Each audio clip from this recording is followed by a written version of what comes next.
1 நாளாகமம் 4:10 யாபேஸ் இப்படியாக இஸ்ரவேலரின் தேவனை நோக்கி ஜெபம் பண்ணுகிறார். தேவரீர் என்னை ஆசீர்வதித்து என் எல்லையை பெரிதாக்கி உமது கரம் என்னோடு இருந்து தீங்கி என்னை துக்கப்படுத்தாதபடிக்கு அதற்கு என்னை விலக்கி காத்தருளும் என்று வேண்டிக் கொண்டான்.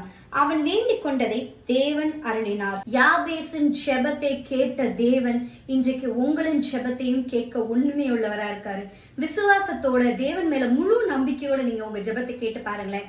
கண்டிப்பா நீங்க என்ன காரியத்திற்காக ஜெபம் பண்ணுகிறீர்களோ, எந்த காரியத்தை வேண்டுதலாக எடுத்து வைக்கிறீர்களோ, அது தேவன் வாய்க்கை செய்ய உண்மை உள்ளவரா இருக்காரு.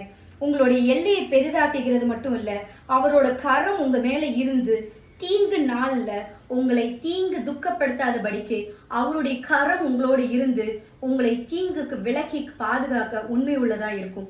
ஆண்டவரே, நீர் எனக்கு அற்புதங்களை செய்ய உண்மை உள்ளவரா இருக்கிறீர், என்னுடைய தேவைகளை நீ சந்திக்க உண்மை உள்ளவரா இருக்கீங்க. உங்க வாயினால நீங்க ஜெபம் பண்ணி பாருங்களேன். என்ன தேவைகள்ல நீங்க இருக்கீங்களோ அதை வாயினால அறிக்கை பண்ணி பாருங்களேன். கண்டிப்பா உங்க வாழ்க்கையில நன்மைகளை காணும்படி தேவன் செய்வார்.